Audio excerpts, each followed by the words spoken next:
주님 곁으로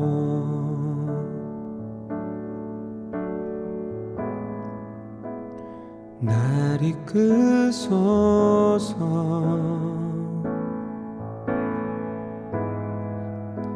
내 모든 것 다 드리며 주 음성 듣기 원하네.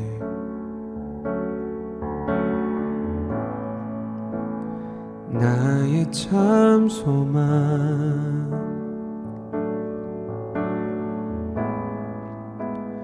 그 무엇과도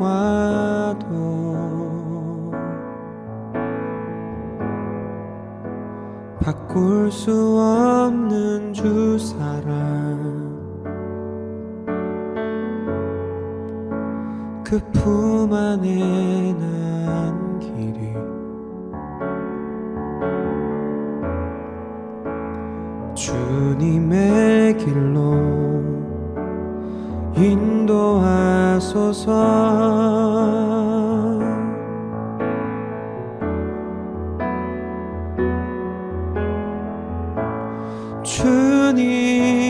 주님만이 내 모든 것 되시니 주님만을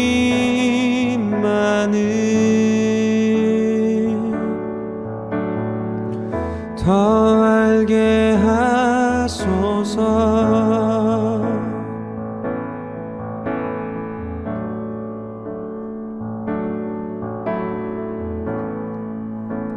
주님 곁으로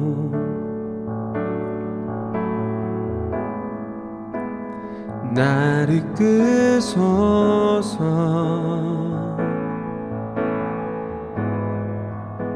내 모든 것 다 드리며 주 음성 듣기 원하네. 나의 참 소망 그 무엇과도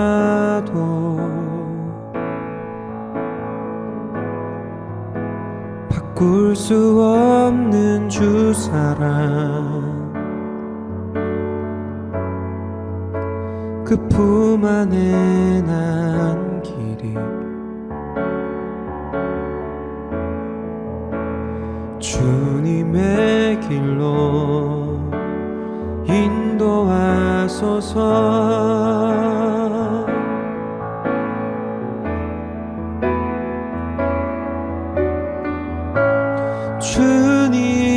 주님만이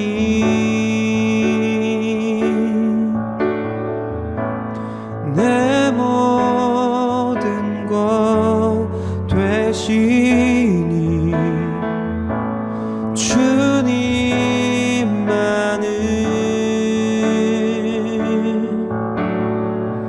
더 알게 하소서.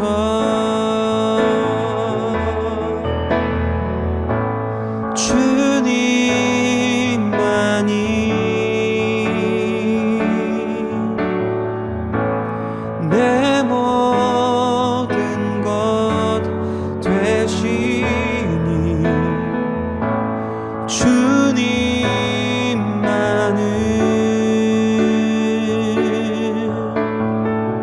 더 알게 하소서.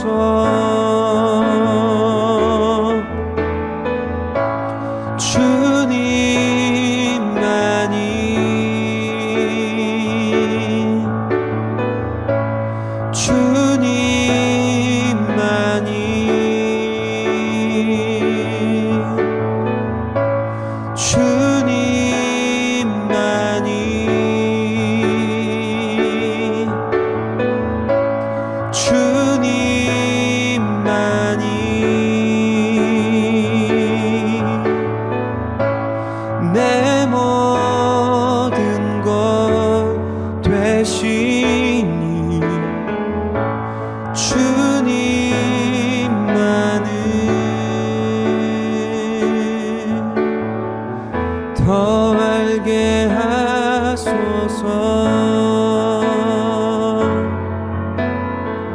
더 알게 하소서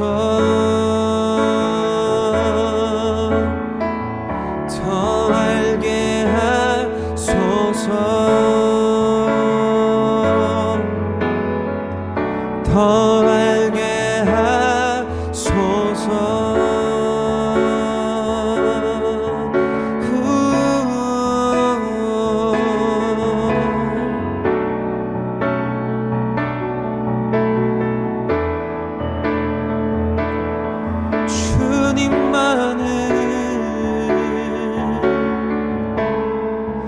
더 알게 하소서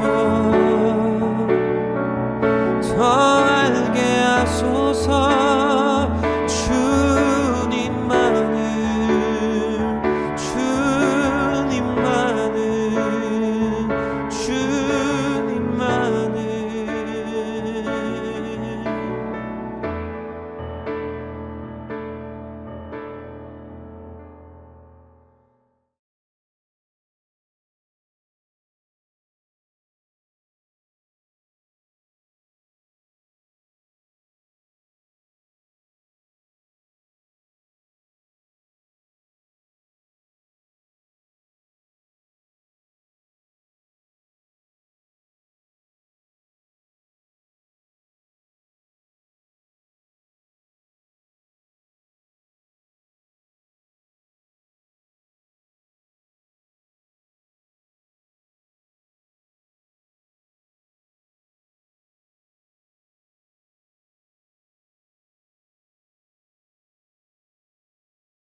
샬롬, 오해만의 청취자 여러분 반갑습니다. 오늘도 하나님 앞에 예배 드리러 나온 여러분들 주님의 이름으로 환영합니다.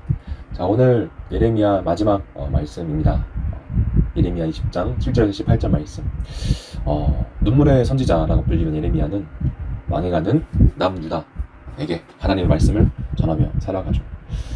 그가 전하는 메시지의 주제, 오늘 본 말씀을 보니까 남유다가 신의 산에서 하나님과 맺은 언약을 얻었다라는 것입니다.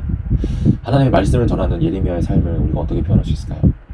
그의 삶을 우리가 쭉 보면 꽃길은커녕 암흑과 같은 어두운 길 같은 겁니다. 하나님의 말씀을 선포할수록 사람들에게 더 많은 모욕과 비난을 받은 예레미야는 하나님을 향해 불평의 고백을 합니다.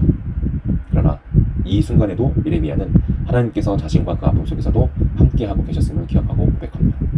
오늘 말씀을 통해 예레미야가 하나님께 고백한 그 모습이 우리의 삶의 고백이 되기를 소망합니다. 예레미야 20장 80절 말씀, 오늘 본 말씀 보니까 제가 말할 때마다 부르짖으며 폭력과 멸망을 선언합니다. 그리하여 여호와의 말씀으로 인해 제가 온종일 모욕과 비난을 받습니다. 라고 예레미야가 고백합니다. 이 말씀처럼 예레미야가 이렇게 원망한 이유는요, 예레미야가 이제 남유다가 바벨론에게 멸망당할 것이다, 이렇게 선포를 들은 사람들이 예레미야를 가만히 놔두겠습니까? 예레미야를 향해서 폭력과 막 멸망을 선언하죠. 또 모욕도 하고 예레미야를 막 비난했습니다. 그래서 예레미야가 원망을 하게 됐어요. 왜 하나님이 나를 이렇게 부르셨을까? 근데 이 예레미야의 원망은요, 점차 하나님을 향한 믿음의 고백으로 변하게 됩니다. 11절 말씀 보니까 뭐라고 나와 있어요? 그러나 여호와께서는 힘센 용사로서 나와 함께 하십니다. 그러므로 나를 핍박하는 사람들이 넘어지고 나를 압도하지 못할 것입니다. 라고 고백합니다. 여러분, 우리가 예수님을 믿는 사람으로 우리가 하나님의 자녀로서 또 우리가 세상에서 그리스도인으로 살아가며 우리가 삶이 어떻습니까? 여러분 평안하십니까? 아니죠. 여러 고난에 처하게 됩니다. 예수님을 믿기 때문에 교회를 다닌다는 것, 그것 때문에 우리가 세상에서 누릴 수 있는 즐거움들, 또 여러 가지, 또 뭐 친구들에게 놀림을 받기도 하고, 또 여러분들 지금 뭐 학생으로서 성적이 중요하잖아요. 근데 시험 기간에 꼭 교회에 나와가지고 주일 예배를 드리는 것이 마음속에 큰 부담일 수도 있어요. 그래서 왜 하나님이 날 믿게 하셨을까? 왜 하나님이 날 이렇게 힘들게 하실까라는 원망의 생각이 들 때도 있습니다.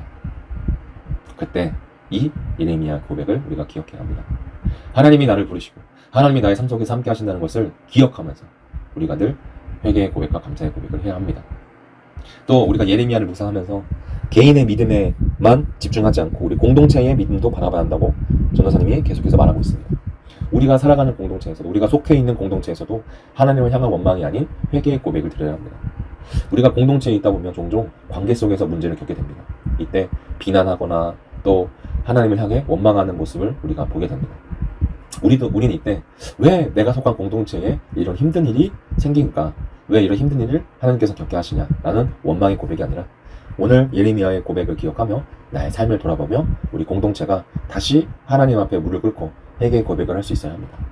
마지막으로 우리가 살아가는 대한민국에도 이러한 회개의 고백이 있어야 합니다. 요즘 뉴스를 보면 참으로 이게 과연 우리나라에서 일어날 수 있는 일인가? 정말 놀랄 만한 기사들이 많이 나옵니다. 점점 이 세대가 악해져 가고 하나님으로부터 멀어져 간다는 생각이 듭니다. 그래서 우리나라가 더 이상 하나님으로부터 멀어지지 않고 하나님의 말씀대로, 하나님의 뜻대로, 하나님의 주권으로 다시 우리나라가 그렇게 하나님께 돌아가기를 함께 회개하며 고백하는 모습들이 있어야 합니다. 우리 개인과 공동체, 또 우리나라의 예레미야와 같이 하나님을 향한 회개와 고백이 있을 때 마침내 우리는 하나님의 자녀로서 나와 함께 하시는 하나님을 믿음으로 고백하게 될 것입니다.